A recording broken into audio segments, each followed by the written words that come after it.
Hi there, my name is Michael Tan and I'm the co-founder and creative director at BrandWorks. Thanks for joining us on the Road to Reopening series. Today we are delving into issue 2, which is customer experience. This is an online series that is helping support hospitality venues considering reopening back to obviously their patrons. So we're really excited to hear that news, and we hope this will help you in getting ready for that. So we've got a presentation that we're going to take you through.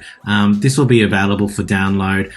If you've missed any of the previous episodes, you can click the link below. That will take you to the synopsis with all of the episodes, either past or present or future. And yeah, keep in touch with us and we'll be able to help you. So today we're talking about customer experience, and as we all know, with all the new norms and the regulations that are coming about, there is, I guess, quite a number of things that venue operators will need to consider and just adjust in terms of the way you operate your venue going forward. The plus side is that we believe that there is a great opportunity for you to actually be really successful. The reason? Well, if you think about what people have had to endure the last 2 months, takeaway food, delivery. Yes, it's been convenient, but has the experience been amazing?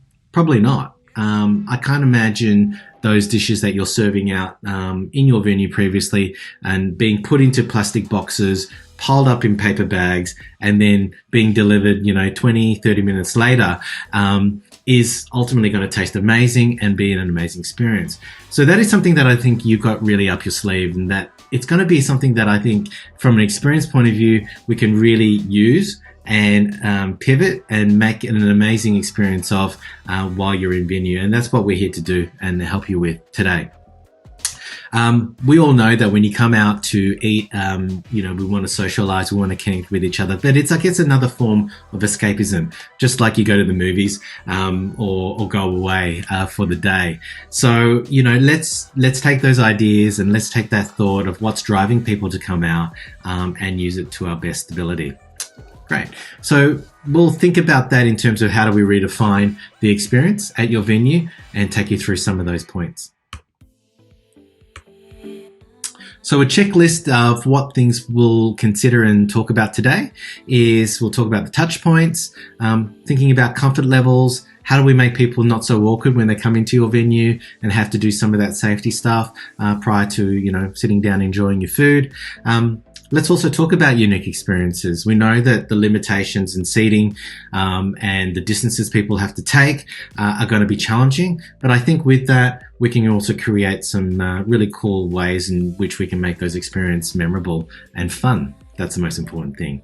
And, after all of the changes that you do, try and keep it simple. There's a whole host of things that you're going to have to consider while you're preparing the food back at house in the kitchen.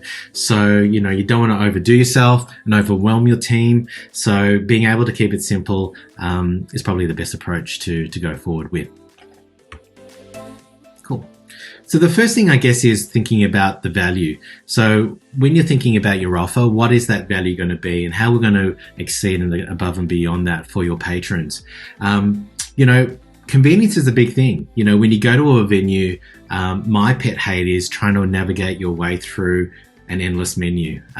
If I haven't been there before, how do I know what is your signature dishes? What are those recommendations going to be? So perhaps, given that we know that the concern is being in venues for too long, how do we condense that down? And perhaps you could consider reshaping your menu to be shorter. There is research suggesting that 7 items in any section is the ideal amount that you can have on a menu that helps people get through it and order quickly. So perhaps there's a better way in which we can shape that menu and reduce it down so it's easy for people to understand and quicker for them to order.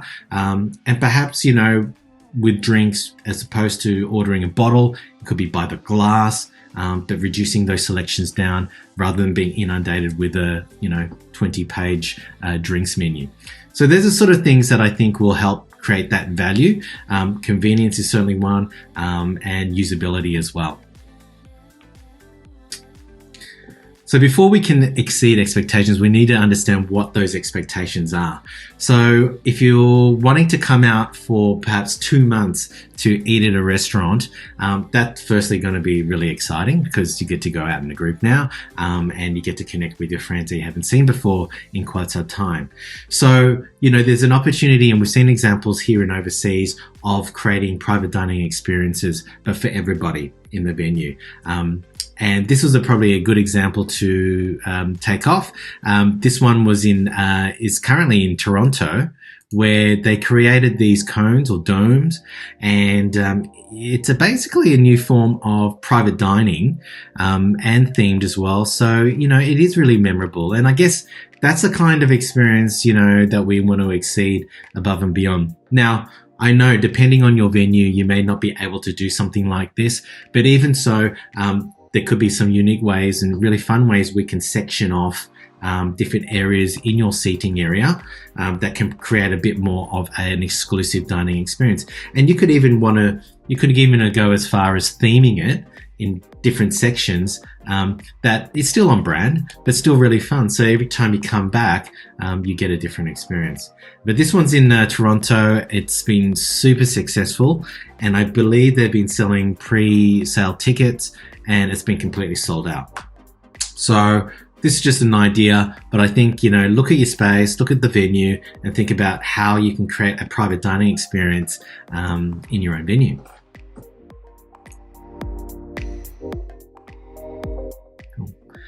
This is something that I love to see more and more. In the old days when you used to go to a hotel, or even when you went to go visit a friend for dinner, you get the welcome drink, or you get some, snacks or something upon arrival.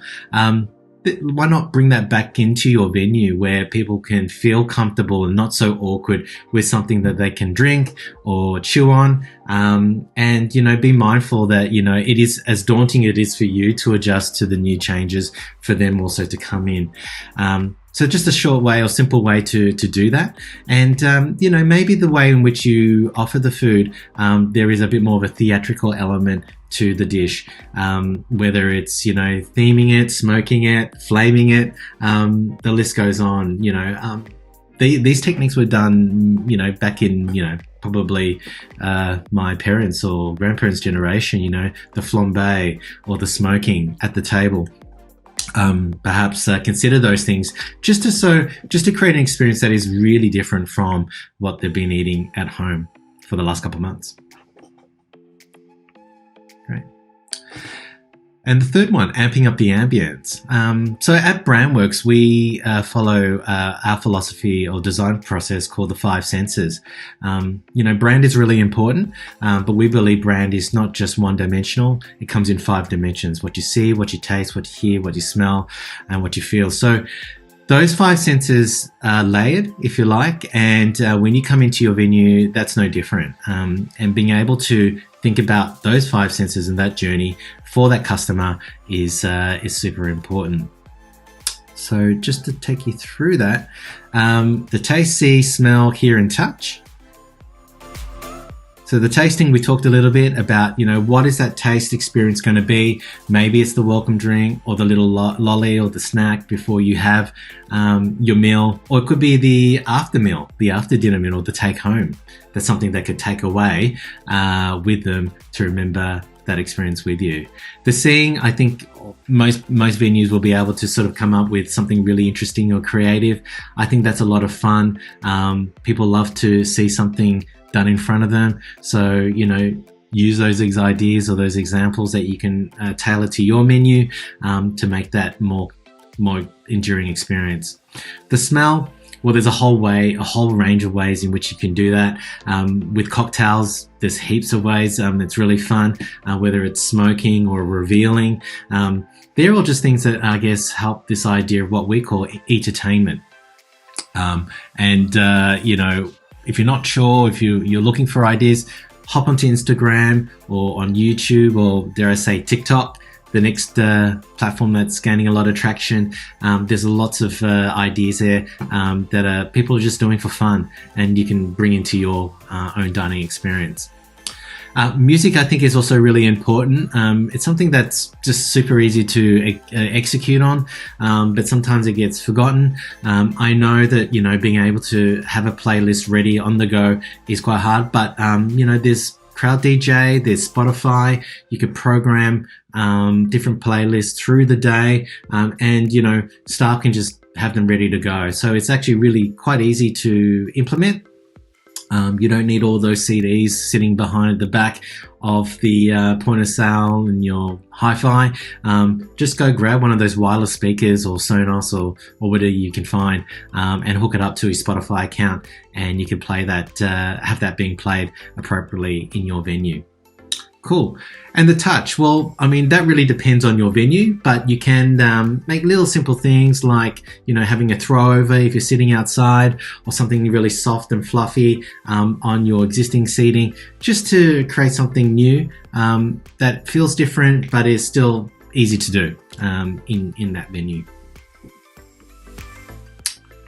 For resources, to know more about the 5 senses, we've done a previous video that digs really deep into that, and we've got a whole host of different case studies that showcase how the 5 senses come to life. So highly encourage you to click on the links and watch those videos, and we also have a supporting guide as a PDF download too. So feel free to watch that, and they're all the things, I guess, as an agency at BrandWorks, we've experienced and tried and tested for the last 12 years, and dare I say, most of them work now. So you can have a quick, I guess, overview and bring that into your own venue for your benefit.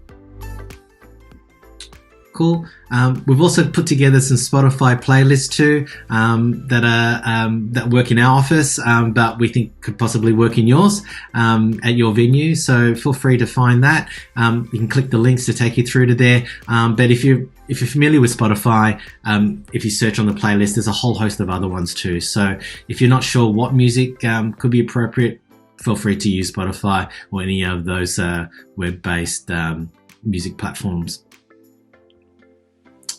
And lastly, suppliers. So getting the venue ready is one thing, but just making safety is first and foremost. If you need things printed, like stickers and decals on the floors to guide your patrons through your venue, as well as reminding them of the distances they need to adhere to, we've got some great deals with suppliers that we use at Snap Abbotsford and Latrobe. They're offering 20% off.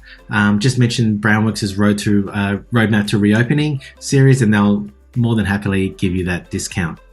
And our guys at Gorilla Print, they're offering 10% off as well for their supply discount.